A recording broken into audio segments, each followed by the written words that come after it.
Hello, I'm Becca Levy, the dramaturg for Iphigenia King's Child, and I am here with Dr. Kristin Hunt, the director of the production. Let's start with some introductions, which I just started a little bit. As I said, I'm Becca, I'm the dramaturg, and I'm a third-year MFA Theater for Youth and Community student at ASU. And Hi, Kristin Hunt, and I am a professor here at ASU who specializes in theater for youth and theater history and performance studies.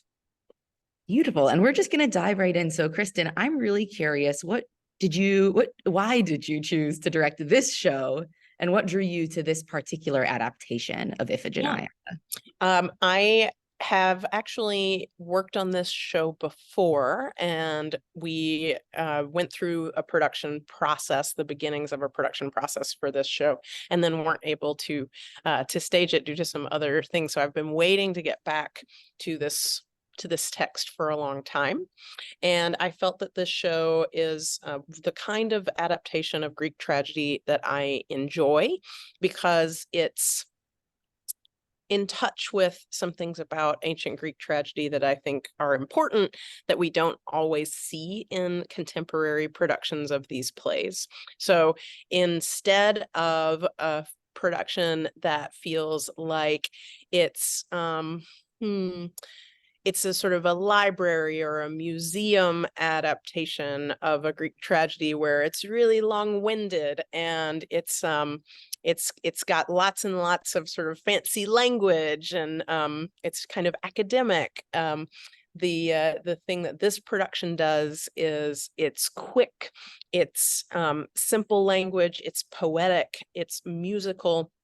And I think those are things that are very similar to the things that audiences for these plays in the original context would have experienced. So I really like that.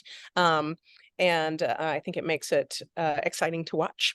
The other thing that draws me to this play is its content. I think it's really relevant right now because it's a play that is about a young person trying to figure out how they can influence the world, and a young person having a lot of pressure put on them by adults to be responsible for solving problems that adults maybe should have solved themselves, or adults were more involved in creating. And then the young person who's the center of this story has to figure out how they're going to deal with these problems that kind of already existed before they came onto the scene. So I think that's something that we see a lot these days. It's really relevant in all kinds of ways, in terms of, say, climate change, in terms of political situations here and abroad, in terms of how we deal with big social problems that we know that children are going to have to deal with and face, but we position them to have to figure out how to address those problems themselves sometimes when we don't take the initiative as adults to do that. So I like that. And I like that this show, it's an adaptation of a story in which we mostly see adults talking about a situation that a child is going to face. And we still see that in this show because this child is interacting with her parents, but and other adults in her life. But what is cool about this adaptation is it flips that around, and we really mostly see the story from the child's point of view and get to understand more how they're being impacted by all the things that are going on. Thank you so much. Speaking about the child and her point of view about Iphigenia, so there's two characters in this show. We've got Iphigenia and we've got Child, who interact a lot in this childhood space. And I'm curious if you could speak a little bit more on their relationship, and in particular, the several moments of soothing between these two characters. What do those moments, and what does this relationship mean to you? Yeah, so that was one of our things that we discovered in rehearsal. It's an interesting challenge in terms of staging, is the playwright has written in this moment where the child, who we think of as a figure who is sort of there for Iphigenia, the lead character, as almost the way that, say, an imaginary friend would be for someone, but the child is a real being who is a presence for children when they need a presence. So the child is sort of partly a double for Iphigenia, and also the friend that Iphigenia needs, the person who is able to voice some things that maybe Iphigenia is not able to voice, or to encourage Iphigenia when she needs encouragement. And these moments in the play that are simply written as soothe me, and then she soothes her. We thought a lot about what those might look like. Does it look like a hug? Does it look like a pat on the back? What is it? And what we came to as a group was this idea of those kind of little moments where you need support, and you, with your closest people, develop really specific, just for you kinds of ways that support happens, that make it feel more special. And that there are those moments where someone can do this just one little action, and it's enough to recharge you and make you feel grounded. We have these moments where it's just kind of just this, they found some different ways to engage with that throughout the course of the play, so that each time it's a little bit different, because each time the situation is a little bit different. Sometimes somebody wants to be soothed and the other person doesn't have it in them right now, and so you don't get it, for instance. And sometimes you need that gesture, you need that support, and the other person's not physically there, but you can just kind of think about it from far away, and it can have the same kind of impact. So for us, that soothing is a moment of just one little island of human connection, of interpersonal connection with the person that knows you and is invested in you, that can be the thing that you need to get through something really hard. Thank you so much. Mm-hmm. Shifting gears a little bit, you mentioned a little earlier about the poetic and lyric and musical nature of this adaptation. And I'd love to learn a little bit more about your inspiration for adding musicians, and particularly this found object soundscape with the musicians, to this production. Yeah, so we were talking before about how I'm interested in, we have ideas about what Greek tragedy is that are really historically inaccurate, and they're just ways that people have tended to do Greek tragedy in the contemporary world. So, like, for instance, big marble columns and togas and white drapery. We know that that's not even what that world looks like. Everything wasn't all white. The people weren't all white. All those marble statues and things were painted in colorful ways, for instance. And similarly, the kind of idea of just sort of standing still and being kind of quiet and saying a lot of fancy words is really not what people would have experienced in watching Greek tragedy. It was more lively and just kind of more human and more messy.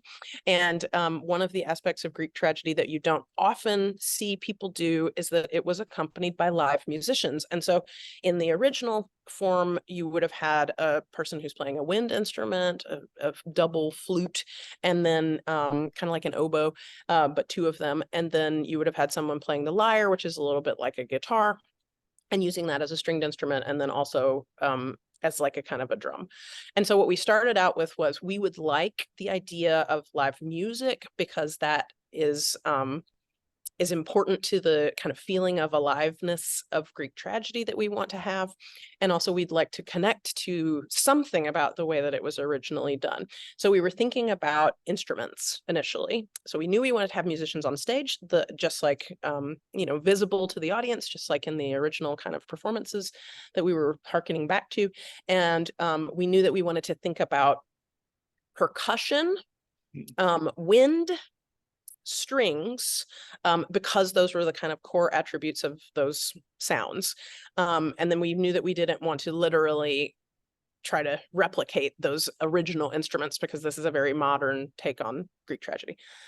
So then in the rehearsal room, basically when we cast the musicians, we found out the things that they already know how to play. And so we had someone who played the guitar, so that's in the show, and works fairly similarly to a lyre. It's got strings, and then we used it as a drum.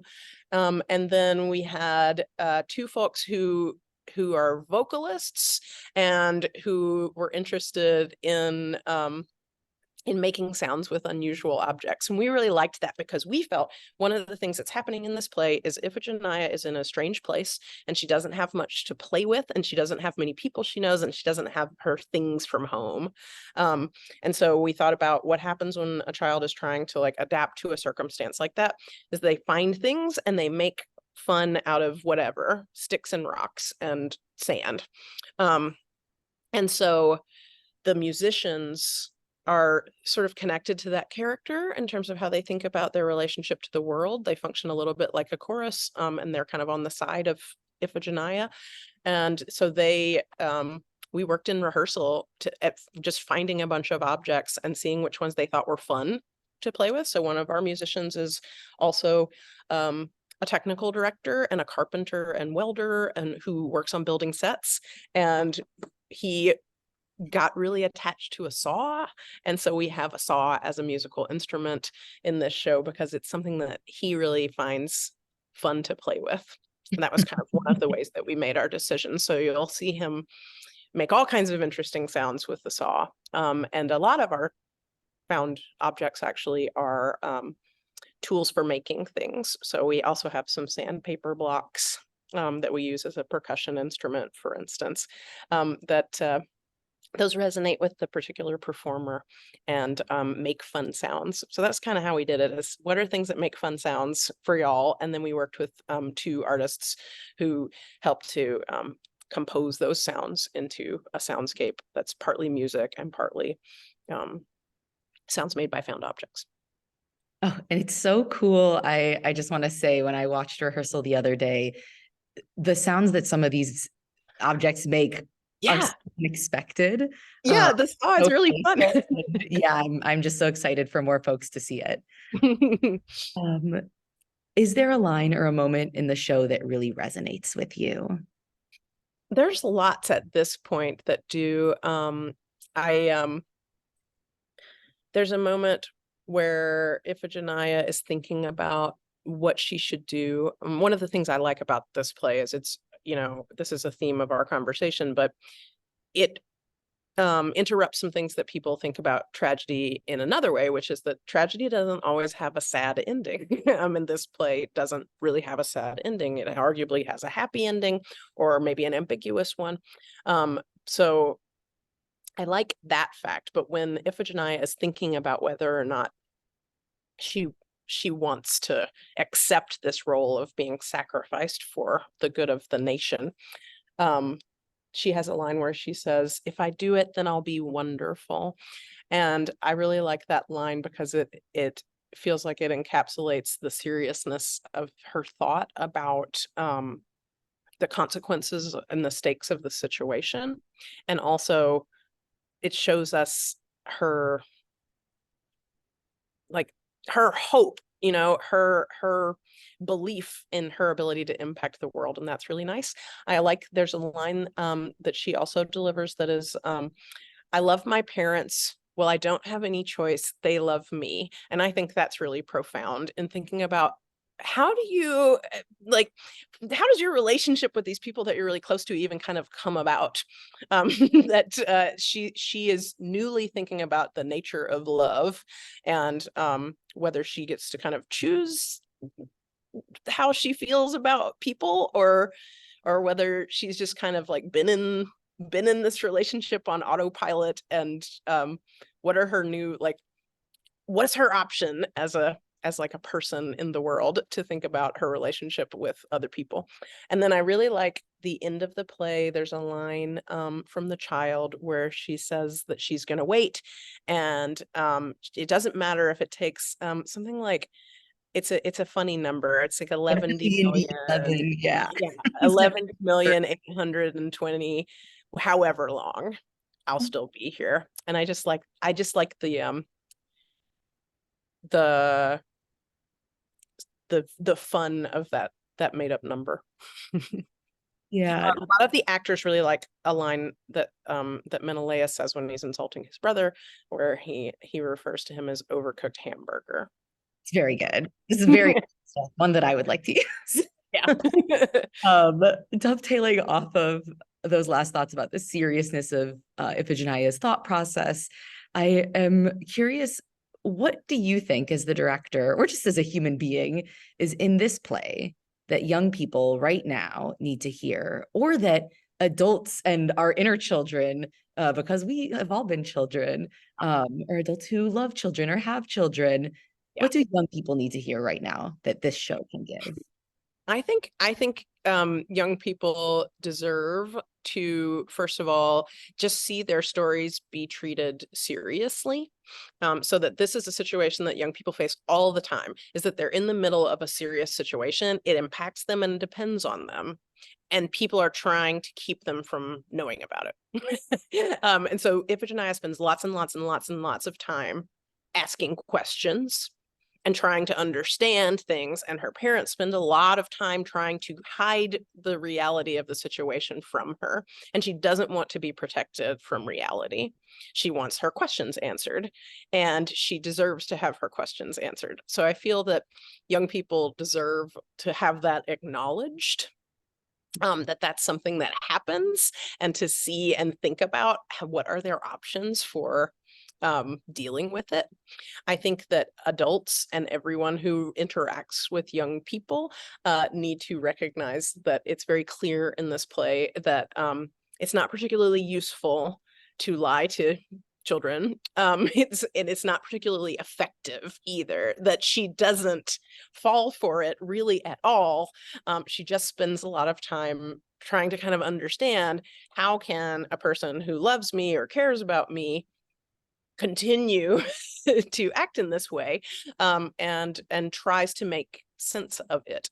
So I guess another thing that I think young people deserve to be to hear and to kind of see enacted at this moment is, your capacities are important, your perspectives are important, you're smart, you're able to analyze this situation in a way that is meaningful, and your point of view on something might actually be clearer, or more valuable sometimes, than adults, especially in situations where they're trying to manage how something looks versus manage what's happening. That sometimes we tend to tell young people, oh, you don't get so worked up about this, don't worry too much about this, it'll work itself out, or that's for other people to deal with. And I think